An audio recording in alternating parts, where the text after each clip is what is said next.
Nah, yang anehnya di sini, di sumur yang ketujuh itu, waktu saya berendam, itu saya di bawah alam sadar. Saya seolah ada di dunia lain. Seolah saya kayak mimpi itu, kayak kayak bangun tidur. Kok ada di sini? Tempatnya indah, megah. Bahkan di suatu tempat itu, saya berada di tengah-tengah seperti kerajaan. Ada bangunan candi, ada gapura. Begitu saya sedang kebingungan ya, datang ada seorang pengawal kerajaan, prajurit itu. Wadahnya kokor.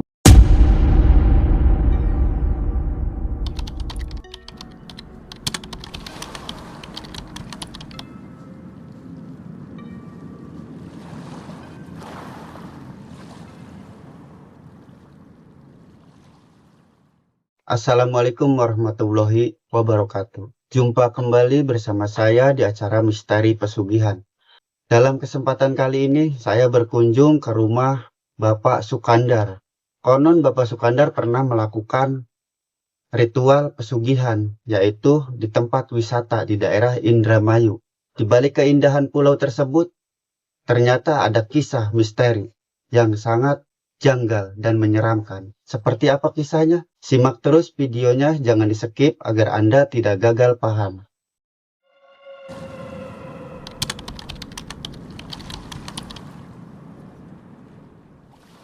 Pak, bisakah Bapak menceritakan tentang pengalaman Bapak?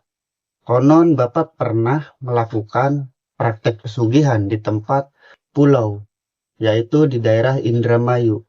Seperti apa alur kisahnya? Bisakah Bapak menceritakan tentang pengalaman Bapak tersebut kepada tim misteri pesugihan?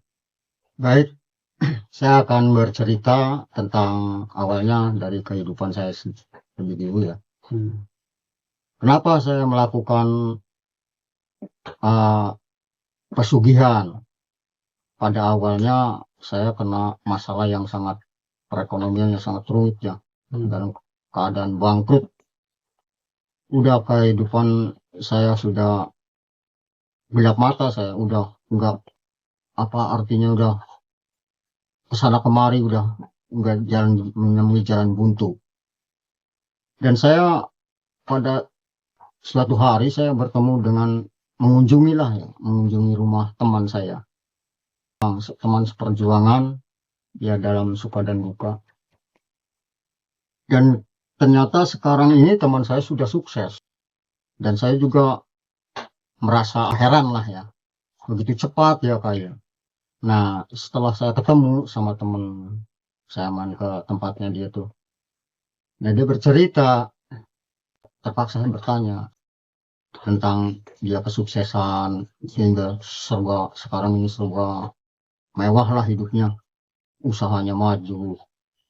Nah, lalu teman saya bercerita, yang ngasih petunjuk sama saya. Nah, di situ saya akhirnya teman saya tuh ngasih jalan pintas ya sama saya. Udah gini aja, saya dulu memang ya apa yang pernah kamu lihat sekarang ya begini aja. Saya bisa seperti ini. Kamu harus melakukan ritual pesugihan. Di mana tempatnya? Di daerah Indramayu. Yaitu di pulau, ada satu pulau di tengah lautan. Nanti kamu ke sana. Ada nelayan yang bawa perahu ke sana. Cuman harus 9 hari kamu di sana. Gimana? Akhirnya cerita. Dilanjutkan tentang pulau itu. Dari Indramayu. Nah, emang iya ada sebuah pulau. Nah, gitu. Lalu saya beberapa hari dari teman saya itu, saya berpikir, apa ini saya jalanin gitu ya. Nah, pada akhirnya saya berangkat ke sana. Singkat cerita, saya naik perahu ke satu pulau itu. Nah, ternyata emang benar, pulau itu memang indah karena itu banyak orang-orang yang wisata. Nah, tapi di balik itu juga mengandung kayaknya ada misteri-misteri di situ. Ada suatu misteri lah. Nah, begitu saya dapat petunjuk dari teman itu, ternyata memang benar di situ ada 7 sumur. Dan ternyata di 7 sumur itu, karena saya melintasi ada apa di sana peninggalan zaman Belanda ya. Nah, saya mengikuti arahan dari teman itu, petunjuk-petunjuknya saya, oh ya ternyata ini benar. Ternyata ada jaraknya agak berjauhan. Di situ ada 7 sumur dan anehnya itu sumur itu airnya berwarna kemerah-merahan. Tidak seperti sumur-sumur biasalah kalau di daerah darat-darat ya. Maaf nih Pak memotong pembicaraan. Kalau boleh tahu, pulau tersebut itu namanya pulau apa ya Pak? Nah, teman saya waktu ngasih tahu itu namanya Pulau Cendikian.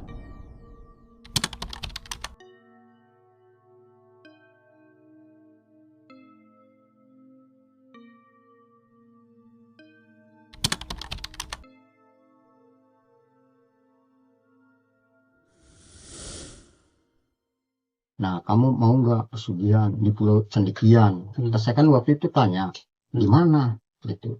Nah, itu di daerah Indramayu, letaknya di tengah lautan. Ya, pulau itu kan di laut, ya di laut pantai utara.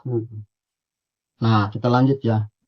Situ saya bermalam di situ. Jam 1 malam, lewat jam 12, jam 1 malam lah tengahnya itu ya. Itu saya mandi. Karena saya penasaran apa yang ada di apa misteri di sini, apa yang terjadi di sini.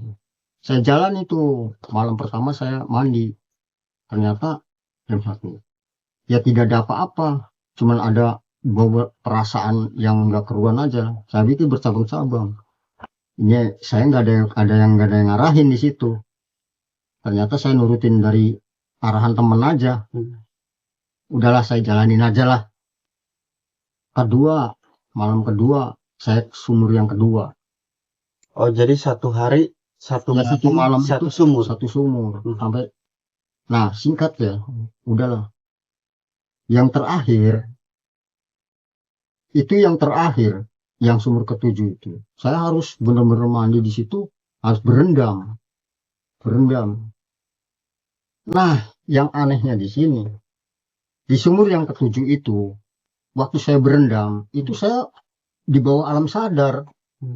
Saya seolah ada di dunia lain. Seolah saya kayak mimpi gitu, kayak bangun tidur. Kok ada di sini? Tempatnya indah, megah. Bahkan di suatu tempat itu, saya berada di tengah-tengah seperti kerajaan. Ada bangunan candi, ada gapura. Begitu saya sedang kebingungan, datang ada seorang pengawal kerajaan. Prajurit. Ya, prajurit itu. Wadahnya kokor membawa peralatan segala macam lah. Tapi seperti kerajaan Cina itu. Saya ditangkap, dibawa ke singgasana raja. Dihadapkan saya ke raja. Di situ memang ada raja, memang benar. Rajanya seperti raja Cina. Ya saya nggak berpikir macam-macam. Kok saya pengen kaya gitu. Tujuannya saya pengen kaya. Oh, berarti di sini tempatnya. Begitu saya masuk di singgasana raja, di tempat raja itu, wah, megahnya itu, mewahnya semua perabotan yang di situ emas semua, sampai tiangnya emas. Nah, udah saya dihadapkan ke raja. Saya masih bingung, saya mau diapakan ini. Akhirnya apa? Saya nggak ingat saya awal mandi, enggak. Saya masih terheran-heran dan saya masih ada takut juga. Karena saya ada di tempat raja ini dengan prajurit-prajurit yang gagah yang berbadan besar dan mukanya itu seram. Rajanya begitu, raja seram, gagah. Ya seperti orang Cina, seperti kerajaan Cina. Lalu dia bertanya sama saya, "Hai, kamu datang ke sini tujuannya apa?" Begitu. Ya, saya pengen cari kekayaan, cari harta, pengen kaya. Kamu sanggup menjalani apa yang saya perintahkan?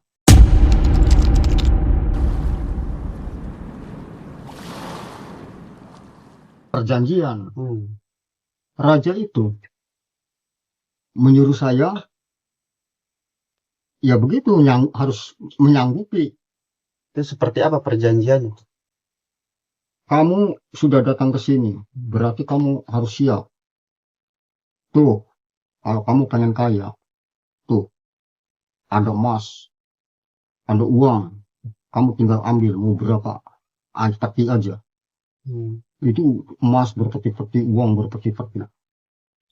Tapi, kamu kaya 3 tahun, setelah 3 tahun, kamu harus ke sini. Dan seperti itu.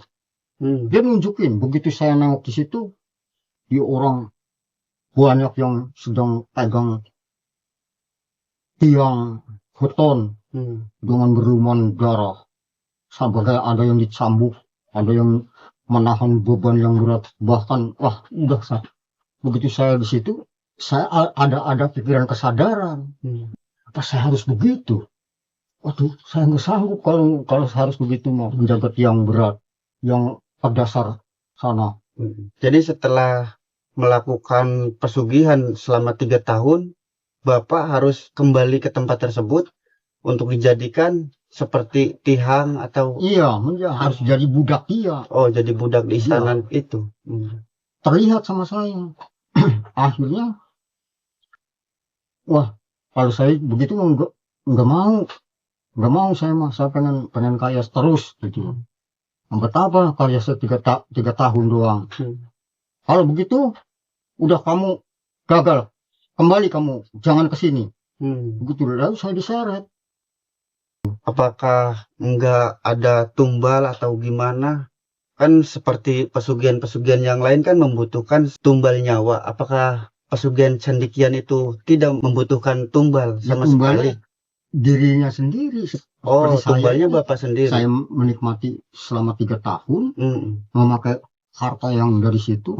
Setelah itu, saya dijemput, saya harus ke situ. Jangan sanksinya harus disiksa begitu. Nah, karena saya waktu awalnya ada niat, jadi setelah ke situ saya agak ada ragu. Saya harus 3 tahun.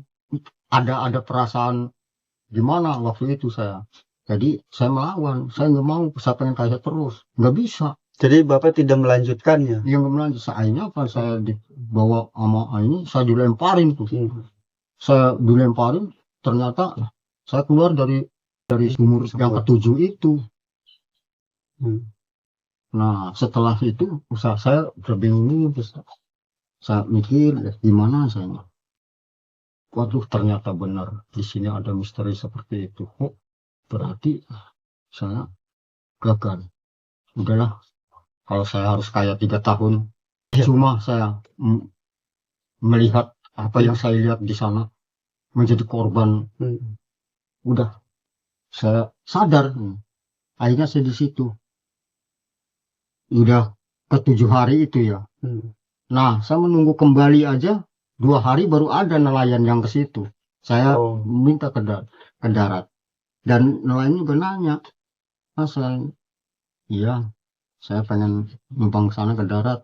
Nah, kebetulan kan ada yang apa? Transit. Iya, ada yang pariwisata atau yang piknik orang sama situ yang kan di situ ada mahasiswa. Itu. Akhirnya saya kembali ke darat, Indramayu, saya pulang ke rumah, saya menemui teman saya. Dan teman saya seolah-olah dia ya menyangka kalau saya itu sukses. Kalau saya itu punya udah putus. Terus menemui teman Bapak lagi. Gimana? Begini. Waduh, saya nggak sanggup. Kenapa? Bukan akan nikmat kayak saya banyak harta, tapi kan percuma kalau di sana perjanjian harus 3 tahun. Gitu. Ya udah jalan aja pada malam itu, nggak apa-apa lah. Ya saya percuma lah, saya berubah di sana, ada pikiran lain. Begitu saya lihat yang seperti itu. Akhirnya apa? Kok waktu saya ke sana enggak pernah dilihatin begitu. Katanya. Saya dikasih sekian tahun, dia nggak pernah cerita berapa tahun sama saya, enggak. Kata saya gini, saya juga ngeri juga, wah berarti saya perhatikan berapa lama dia nih kekayaannya. Saya begitu kesadaran saya datang di waktu bertemu teman saya, berarti percuma kata saya gini. Dia perempuan banyak ya karena dia nikah lagi, karena hartanya banyak. Saya pikir gini, udahlah. Tapi sekarang saya jalanin apa adanya aja. Ya begitu saya pulang dari teman, saya berpikir ternyata kekayaan dia dari situ emang bener ada, tapi dijatah hanya sekian tahun. Saya harus kembali ke situ, mengabdi jadi budaknya. Teman saya nggak lihat, kalau saya melihat, iya kamu kata raja dia tunjuk. Ternyata saya lihat, waktu teman saya nggak melihat apa-apa. Nah di situ, karena saya mungkin ada ilham untuk saya diperlihatkan kalau saya kembali sadar gitu ya. Nah, itu misterinya di cendekian itu. Nah itulah pas itu sekarang kehidupan ya apa adanya. Ya mungkinlah orang-orang udah berpikir. Nah setelah Bapak gagal melakukan praktek pesugihan, apakah Bapak pernah mencoba pesugihan-pesugihan yang lain atau tidak pernah sama sekali? Ya sempat itu sih masih mencari lagi. Cuman ya banyak tantangan yang harus mengorbankan tumbal gitu. Saya berpikir 2 kali. Pada akhirnya saya ya kedua kali, ketiga kali akhirnya saya seperti inilah, udah saya pikir percuma gitu. Makanya saya bercita seperti ini, saya udah enggak ini lagi. Gitulah kisah waktu itu saya menjalani perjalanan pesugihan yang saya enggak, pada akhirnya saya mengurungkan niat untuk melakukan pesugihan. Itu aja Pak.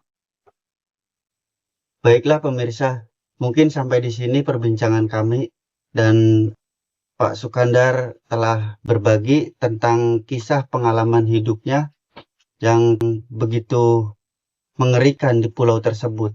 Ternyata di balik keindahan Pulau Cendekian atau Pulau Biawak menyimpan sebuah misteri pesugihan, yaitu pesugihan Cendekian.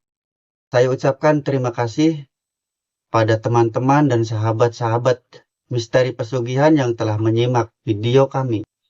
Dan jangan lupa memberikan support kepada tim misteri pesugihan, yaitu di channel Yudin Bule, dengan cara memberikan subscribe, like, dan komen. Sekian saya ucapkan, dan tim misteri pesugihan mohon undur diri. Wassalamualaikum warahmatullahi wabarakatuh.